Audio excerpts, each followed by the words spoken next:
Bonjour, bonjour les amis. Bonjour à tous. Bonjour chers frères combattants, combattantes. Bonjour. Voilà, c'est Lansana, combattant et veilleur de conscience dans les métros parisiens. Alors, je viens parler un peu avec vous, chers amis. Voilà. J'espère que vous recevez ce message et que vous m'entendez bien. Alors, ce que j'aimerais dire aujourd'hui à nos frères, c'est ne méritons-nous pas certains de nos chefs d'État? Bonjour, chers amis. Alors, je disais qu'il y a certains de nos chefs d'État qui sont chefs d'État parce que la population africaine a décidé de les laisser faire. Ils sont devenus chefs d'État parce que la jeunesse africaine ne se bat pas pour les déloger du pouvoir. Certaines personnes se permettent de trahir l'Afrique. Ces personnes sont Alassane Ouattara, ces personnes sont Macky Sall. Comment est-ce possible que même les Occidentaux, sur leur plateau télé, disent que le franc CFA est un papier, est un bout de papier qu'on nous imprime pour nous voler 444 milliards de dollars depuis 75 ans. Merci capitaine. Partagez la vidéo s'il vous plaît. Et que ces marionnettes africaines à RFI se permettent de faire l'éloge de ce même franc CFA. Moi je ne comprends pas. Au final, moi j'indexe la population africaine. Au final, j'indexe le peuple africain. Parce que c'est le peuple africain qui doit se faire entendre. Si ces gens se permettent de nous insulter, de nous humilier, à chaque fois que l'occasion leur est donnée de bénir la colonisation, de bénir la subordination de nos peuples, la subordination de nos États. Qu'est-ce que nous autres Africains faisons pour les empêcher? C'est le peuple qui décide. Ce ne sont pas ceux-là que vous appelez chefs d'État qui vont développer l'Afrique. Et vous le savez. Ce ne sont pas ces marionnettes-là qui vont bénir la colonisation parce qu'ils sont mis en place par ces mêmes impérialistes, parce qu'ils sont mis en place par ces mêmes impérialistes et colonialistes qui veulent humilier encore les Africains. Alors ce que j'aimerais dire au peuple africain, à mes frères africains, c'est que tant qu'on continuera à accepter ces insultes, nous continuerons à être la risée du monde. Nous continuerons à être les derniers de la terre. Quand la révolution paraît comme une nécessité pour un peuple, ce peuple se lève et il prend son destin en main. La révolution s'impose en Afrique. Parce que nos peuples méritent de vivre. Parce que c'est ceux-là qui pillent nos peuples, qui pillent nos pays. Et ceux parmi lesquels ce pillage-là est organisé, tous ces traîtres et tous ces oppresseurs doivent voir une nouvelle facette de l'Afrique, doivent voir ce renouveau du continent africain. Et ça ne sera possible que quand la jeunesse africaine se lèvera. Ça ne sera possible que quand des millions d'Africains se lèveront et imposeront la voix à ces chefs d'État. Emmanuel Macron, il a insulté nos chefs d'État africains.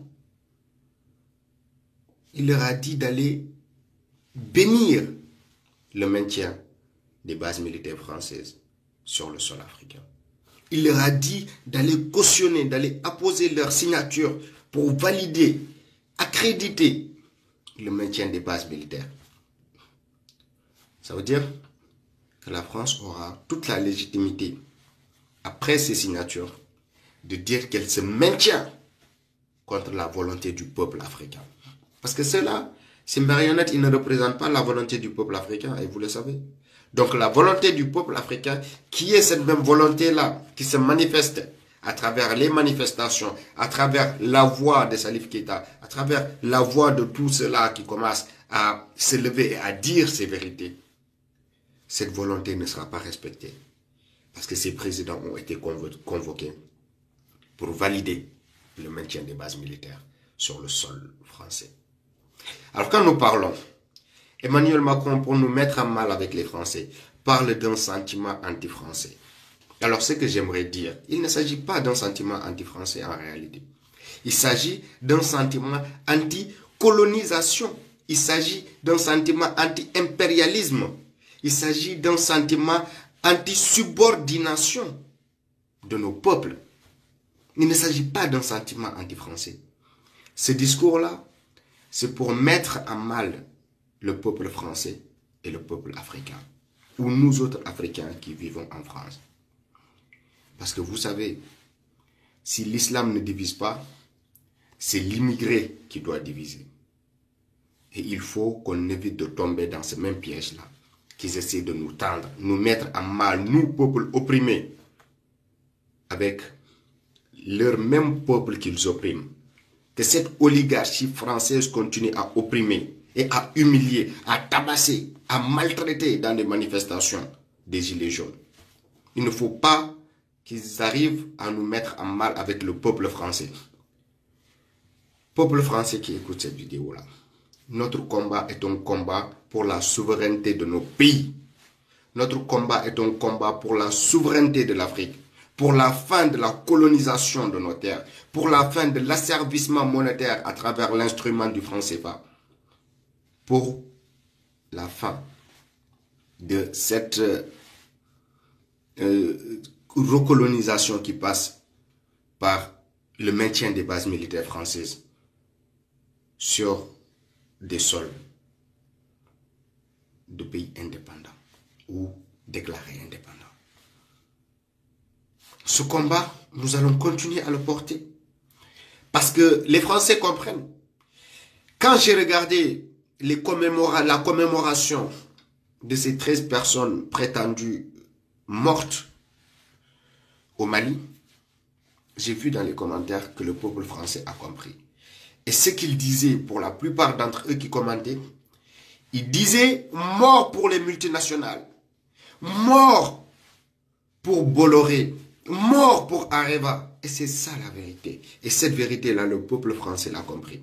Mais c'est une minorité qui est manipulée par BFM TV, par CNews, qui passe en boucle des émissions pour lobotomiser la population, qui veulent effacer ces vérités. Peuple africain, jeunesse africaine. Avant de nous dire africains et fiers de l'être, soyons d'abord des ambassadeurs et des porte-paroles de l'Afrique, partout où nous sommes. Battez-vous, les moyens sont nombreux à travers lesquels on peut mener cette résistance-là. Utilisons ces moyens. Facebook est devenu quelque chose qu'ils ne maîtrisent plus, qu'ils ne peuvent plus contrôler. On est bloqué sur Facebook. Mes pages sont censurées. Tout est fait pour empêcher à ce message-là d'arriver au niveau des Africains. Mais vous continuez à partager. Vous continuez à nous soutenir parce que vous avez compris qu'ils se sont mis contre nous pour nous empêcher d'établir ce lien-là entre vous qui souffrez, nous combattants et le peuple africain en général. Donc il faut qu'on continue ce combat. L'Afrique ne sera libre que le jour où les dignes fils de l'Afrique se lèveront à millions de personnes pour se diriger vers ces palais présidentiels et élire le meilleur pour nos peuples. Ce jour-là seulement l'Afrique sera libre. Mais tant qu'on continuera à croire que leur propagande à travers des élections truquées, leur propagande pour soutenir le meilleur des traîtres qui sera prêt à vendre l'Afrique. Tant que nous penserons que ce sont ces élections-là qui vont nous libérer de la colonisation et de l'impérialisme, nous nous trompons. Parce que ce sont eux qui financent. Ce sont ces multinationales qui financent tous ces traîtres qui deviennent présidents en Afrique. Et ça, vous ne le savez pas. La plupart d'entre vous, vous ne le savez pas. Vous les voyez avec des milliards. Vous ne comprenez pas d'où ils tirent ces montants-là. Nous, pauvres, il est difficile pour nous d'accéder à ces sphères-là. Parce que nous n'avons pas les moyens financiers pour le faire. Nous ne sommes pas soutenus par leur lobby maçonnique, leur lobby impérialiste, colonialiste, qui porte des traîtres à la présidence dans nos pays. Mais ce peuple comprendra, parce que, fort du constat, que notre pauvreté ne fait que s'aggraver, ce peuple comprendra finalement la réalité qui se cache dans ces élections truquées pour nous maintenir dominés. Alors ce que je dis à la jeunesse africaine, ensemble on peut y arriver. Il y avait des messages que personne n'osait porter. Aujourd'hui, nous sommes ces figures vivantes avec d'autres personnes qui parlent pour l'Afrique, qui portent ce message du continent africain. Et ce que la jeunesse africaine peut faire, c'est faire en sorte que ces voix ne deviennent pas inaudibles. Parce que ces personnes, comme vous le savez, sont menacées de mort. Ces personnes ne trouvent pas de facilité sur leur chemin dans tout ce qu'ils entreprennent comme démarche ou comme effort. Alors, jeunesse africaine, lève-toi et bats-toi et soutiens la révolution. C'est seulement la révolution qui libérera l'Afrique. Ce ne sont pas des élections. Je suis désolé de décevoir la plupart d'entre vous qui y croyaient fermement. Ce n'est pas des élections. C'est une révolution qu'il faut en Afrique. C'est une révolution culturelle, une révolution des mentalités, une révolution technologique, une révolution agricole, une révolution scientifique. Et toutes ces révolutions-là combinées qui vont développer l'Afrique.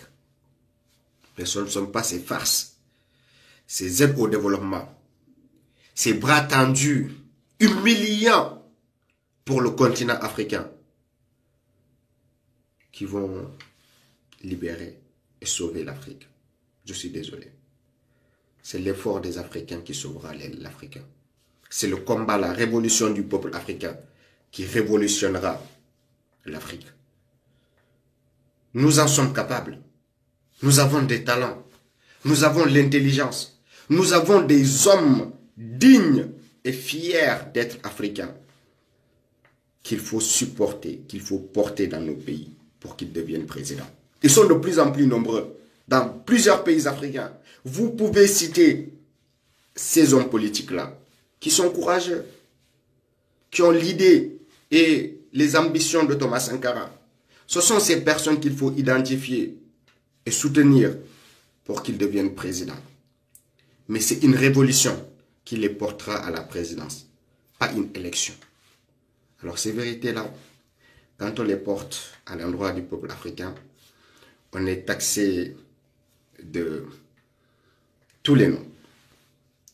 Mais nous assumons entièrement nos propos. C'est une révolution qui libérera l'Afrique.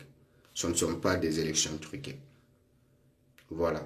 Des présidents qui se maintiennent pendant 40 ans parce qu'ils font l'affaire des multinationales qui ont financé leur campagne électorale et qui les maintiennent, qui les aident à tuer la population qui se lève contre leur maintien, contre leur éternisation au pouvoir. Ce sont ces multinationales qui leur fournissent des armes pour tuer la population.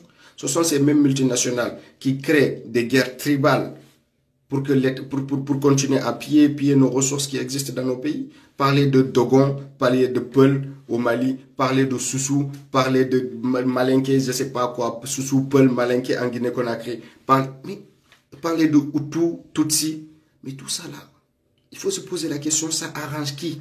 C'est dans l'intérêt de qui? Qui a quelque chose à gagner dans tout ça? Peuple africain, on ne peut pas se regarder de façon différente alors qu'on vit tous la misère entre nous. Alors qu'on est tous pauvres, on ne peut pas continuer à saillir, à nous haïr les uns les autres alors qu'on est pauvres. Les pauvres doivent doivent devenir solidaires. Les pauvres doivent se donner la main pour éviter d'être manipulés et pour éviter d'être utilisés par ceux-là qui nous maintiennent dans la pauvreté. Réfléchissez à tous les mots que je viens de prononcer aujourd'hui. Nous appelons à une révolution, l'éveil des consciences du peuple africain, pas une révolte. Une révolte née d'une situation bien déterminée et qui vise à changer cette nouvelle donne qui s'impose aux hommes. Mais nous appelons à une révolution du peuple africain, une révolution dans tous les pays africains contre le colonialisme, contre l'impérialisme. Et nous pouvons y arriver. Parce que nous sommes ceux-là qui ont libéré la France. Nous sommes les enfants de tirailleurs. Nous sommes ceux-là qui ont construit les États-Unis. Nous sommes les enfants de ceux qui ont été déportés dans des champs de coton aux États-Unis. Nous sommes les enfants de Patrice Lumumba. Nous sommes les enfants de Thomas Sankara. Nous sommes les enfants des résistants africains qui ont été tués ou qui ont été déportés à Tombouctou. Nous sommes les enfants de ceux-là. Donc nous en sommes capables. Merci à tous, chers frères. J'espère que vous partagerez cette vidéo. Parce que quand nous faisons des efforts, je crois que la moindre des choses, quand on est 1000 personnes ayant vu la vidéo, c'est que ces 1000 personnes fassent le rôle de relais auprès des autres frères africains. C'est ce partage-là qui fait ce rôle de relais, transmetteur de messages, pour que tout le monde puisse le recevoir. Nous n'avons pas la télévision, nous n'avons pas des satellites, nous n'avons pas de radio. Le seul moyen à travers lequel nous pouvons entrer en communion avec vous, c'est nos messages à travers cette page Facebook. Donc partagez-les pour que tout le monde puisse les recevoir. Parce que c'est important. Ne minimisez pas ce que vous faites. Et commencez à comprendre que la jeunesse africaine est réveillée. Et ça fait peur. Et comme le dit Kémy Séba, ils finiront par comprendre. Merci à tous. Je vous aime. Bonne journée. Bye.